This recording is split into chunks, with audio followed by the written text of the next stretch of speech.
Assalamualaikum Pak Umam. Waalaikumsalam Mbak Ulia. Sesuai dengan janji kita kemarin ya Mbak Ulia, hari ini kita akan melaksanakan konseling online. Iya Pak, benar.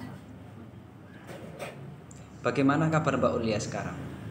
Alhamdulillah Pak, baik. Alhamdulillah kalau begitu. Kalau boleh tahu Mbak Ulia ini menghubungi saya, ada yang bisa saya bantu? Iya Pak, saya di sini mau melaksanakan konseling bersama Bapak karena hari-hari saya selama akhir-akhir inilah Pak, ini sangat tidak jelas gitu Pak rasanya. Baik Mbak Ulia, kita akan melaksanakan konseling pada hari ini. Dalam proses konseling terdapat asas kerahasiaan, di mana masalah Mbak Ulia akan kami jaga dengan sebaik-baiknya. Jadi Mbak Ulia jangan ragu untuk menceritakan semua permasalahan yang Mbak Ulia alami. Dapatkah Mbak Ulia memahaminya? Iya Pak, paham. Oke Mbak Ulia, kita akan melaksanakan konseling selama 10-20 menit secara virtual atau online. Iya Pak, siap. Nah tadi Mbak Ulia mengatakan ke saya bahwa hari ini tidak jelas. Bagaimana Mbak Ulia, dalam artian nggak jelas bagaimana? Iya Pak, saya rasa semua hari-hari saya itu tidak jelas karena semua dilakukan dengan cara online. Semua kegiatan itu dilaksanakan secara online, Pak. Kan ya, kalau menurut saya itu kegiatan online tuh tidak jelas dan ribet pastinya, Pak. Oh begitu Mbak Ulia. Kelihatannya Mbak Ulia galau sekali dengan keadaan yang memaksa kita melaksanakan kegiatan secara online. Kalau boleh tahu kegiatan apa yang harus Mbak Ulia kerjakan secara online? Iya, semuanya, Pak. Mulai dari pembelajaran, terus ada rapat, ujian, ujian tengah semester, ujian akhir semester, semua dilaksanakan secara online. Kemudian mengambil hasil ujian rapot itu juga online. Terus lebaran sampai lebaran tuh loh Pak, online. Baik Mbak. Jadi begitu ceritanya. Menurut Iya. Mbak Ulia, bagaimana dengan keadaan yang semuanya diharuskan untuk virtual? Iya, jika dengan keadaan saat ini ya sangat membosankan pastinya Pak. Semua ini memang gara-gara COVID. Ya Bapak juga tahu kan COVID itu gimana. Saya harus belajar di rumah, nggak bisa ketemu teman-teman, nggak dapat uang saku lagi. Di rumah pun sering dapat omelan dari ibu gitu Pak, sangat membosankan sekali. Iya Mbak Ulia, kondisi seperti ini pasti membuat Mbak Ulia sangat bosan. Kalau begitu Mbak Ulia, dari rentan skala 1 sampai 10, jika skala 10 untuk kategori sangat bosan, semakin kecil angkanya, semakin rendah angka kebosanannya. Kira-kira dari angka 1 sampai 10 Mbak Ulia ada di posisi keberapa Mbak? Di posisi angka 9 Pak, karena ini sudah sangat bosan sekali karena selama 4 bulan hanya di rumah saja. Wah, sangat tinggi sekali ya skala bosan Mbak Ulia. Kalau boleh tahu kegiatan Mbak Ulia di rumah apa saja yang di luar kegiatan virtual? Ya rebahan Pak, apalagi. Oh iya Mbak Ulia, apakah selain rebahan tidak ada kegiatan lain seperti membantu orang tua, bermain dengan keluarga di rumah, atau yang lainnya Mbak? Iya, masa dalam waktu 4 bulan cuma bantu orang tua, main sama orang rumah. Lagian juga saya nggak punya adik kecil Pak di rumah. Kalaupun main, itu juga sudah membosankan gitu loh kalau di rumah terus. Bantu orang tua pun sudah setiap hari. Hmm, Sepertinya tadi Mbak Ulia cerita kalau di rumah sering diomelin sama orang tua ya. Iya, bener, Pak. Saya kena Kena omel bagaimana Mbak? Iya, benar. Saya kena omel terus karena saya kebanyakan rebahan, Pak, dan mainan HP. Padahal kan saya melaksanakan pembelajaran online, juga melaksanakan dan mengerjakan tugas secara online. Ya pasti ya saya sambil rebahan, Pak, kalau mengerjakan. Terus ya itu langsung dimarahin sambil diomelin juga setiap hari. Oh, jadi begitu ya Mbak Ulia. Nah, kira-kira apa kemungkinan yang bisa Mbak Ulia lakukan untuk mengurangi rasa bosan Mbak Ulia? Hmm, ya saya inginnya ya sekolah, Pak, dengan tetap melaksanakan protokol kesehatan. Kenapa sih, Pak? Kan ini juga sudah masuk new normal. Tetapi belum juga sekolah masuk seperti biasa, tetapi masih menggunakan masker gitu loh, Pak, masih protokol kesehatan. Oh iya Mbak Ulia, memang Mbak Ulia harus bersabar. Semoga keadaan ini cepat berlalu. Amin. Sabar terus, Pak. Ini kan udah sangat bosan. Iya Mbak, saya mencoba memahami apa yang Mbak Ulia rasakan. Hal ini pasti ada hikmahnya. Iya, Pak. Cuma di sini saya ingin menemukan solusi gitu loh bersama Bapak melalui konseling ini. Oke, baik Mbak Ulia. Berdasarkan cerita Mbak Ulia merasakan kebosanan akibat pembelajaran daring di masa pandemi.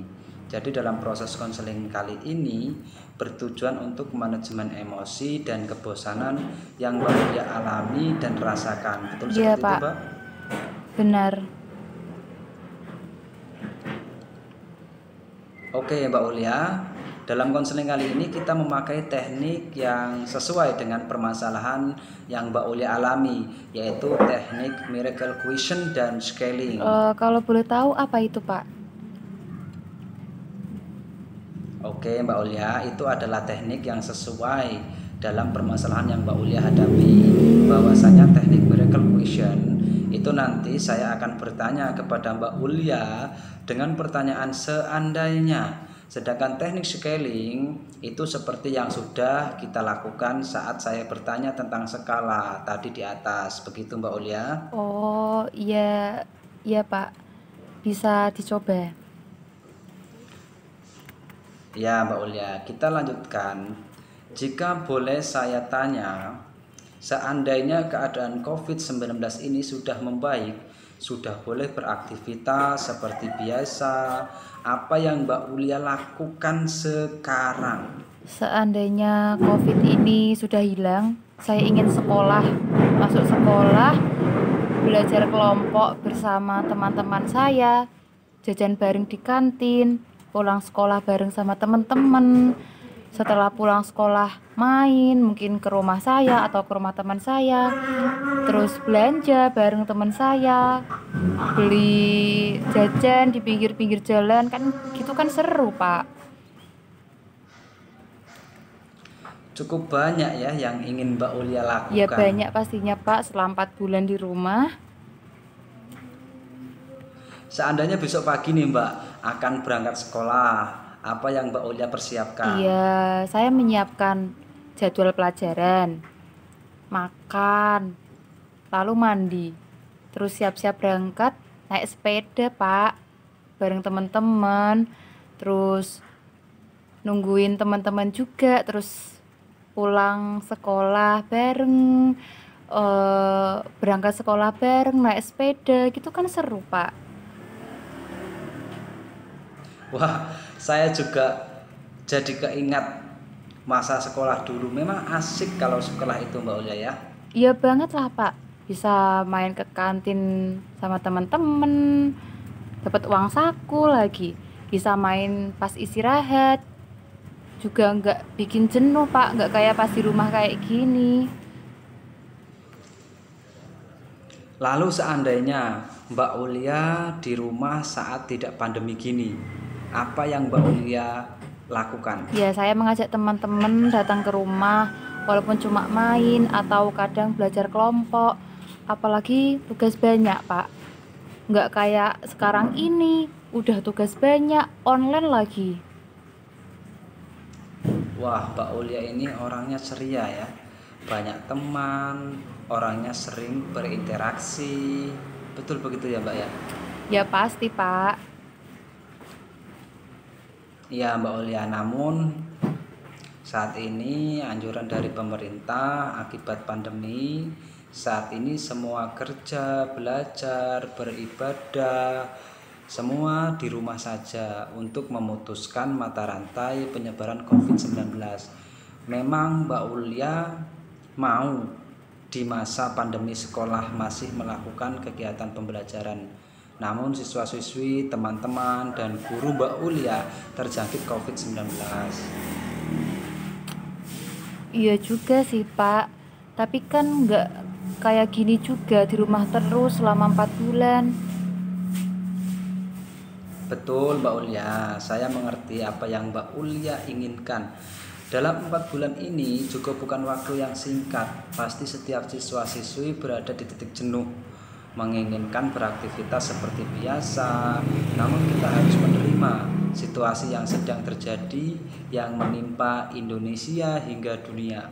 Para dokter dan relawan COVID sudah bekerja keras demi meminimalisir penyebaran virus yang menyebar di seluruh belahan dunia. Bahkan ada para tenaga medis yang gugur dalam menjalankan tugasnya. Iya juga, Pak. Terus sekarang apa yang harus saya lakukan? Menurut Mbak Ulia, untuk menghilangkan kejenuhan selama daring di masa new normal ini, apa yang bisa Mbak Ulia laksanakan, yang bisa Mbak Ulia lakukan sesuai dengan keinginan Mbak Ulia, namun tetap menjaga diri selama masa pandemi, seperti berkreasi apa atau melakukan hal-hal yang baru gitu Mbak? Mungkin saya bisa berkreasi dengan cara bernyanyi, seperti ala-ala YouTuber gitu loh, Pak, mengcover lagu atau memasak dengan resep-resep baru gitu dari YouTube. Wah, itu menarik sekali Mbak Ulia. Sambil mengisi waktu luang selama daring, Mbak Ulia bisa berkreasi melalui gadget. Mbak Ulia bisa beraktivitas dengan orang rumah lewat memasak bareng keluarga, mengekspresikan kemampuan yang Mbak Ulia miliki. Dan di masa daring ini, Mbak Ulia malah memiliki waktu luang bersama keluarga. Jika rindu teman-teman, Mbak Ulia mungkin bisa melakukan video call dengan kelompok. Kan sekarang WA itu bisa 8 orang Mbak Ulia. Wah, iya ya, Pak, saya baru terfikirkan. Iya Mbak Ulia. Lah di sesi ini saya ingin memberi tugas asik nih kepada Mbak Ulia. Bukan tugas seperti tugas sekolah loh Mbak. Gimana Mbak? Tugas apa itu, Pak? Nanti Tugas apa itu, Pak? Nanti Mbak Ulia mengekspresikan apa yang Mbak Ulia inginkan. Inginkan. Oh, gitu. Siap-siap, Pak. Nah, sekarang Siap. saya tanya lagi nih. Perasaan Mbak Ulia ada di tingkat mana? Dalam rentan 1 sampai 10. Jika Mbak Ulia sebelum melakukan proses konseling tadi, tingkat kebosanan Mbak Ulia ada di tingkat 9. Sekarang ada di tingkat berapa, Mbak?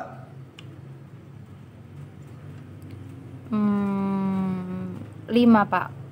Nanti saya akan mencoba 5 ya, Mbak ya? melaksanakan apa yang sudah Bapak tugas ya.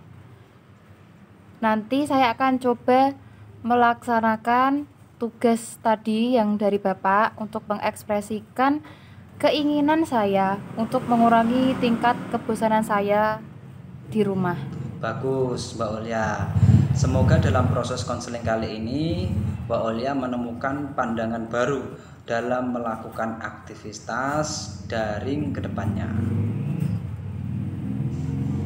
Amin. Terima kasih, Pak. Baik Mbak Ulia, kiranya kita cukup melakukan konseling sampai di sini ya. Apa ada yang perlu ditanyakan lagi?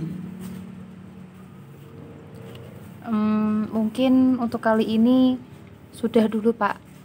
Ya Mbak Ulia, kita tutup konseling pada hari ini. Jika memang dirasa tidak ada lagi yang perlu dibicarakan, sekiranya Mbak Ulia butuh bantuan lain, silahkan menghubungi saya kembali. Insya Allah saya siap membantu. Iya, Pak. Terima kasih atas bantuannya. Sama-sama Mbak Ulia. Saya tutup ya Mbak. Wassalamualaikum Baik, Pak. warahmatullahi wabarakatuh. Waalaikumsalam warahmatullahi wabarakatuh.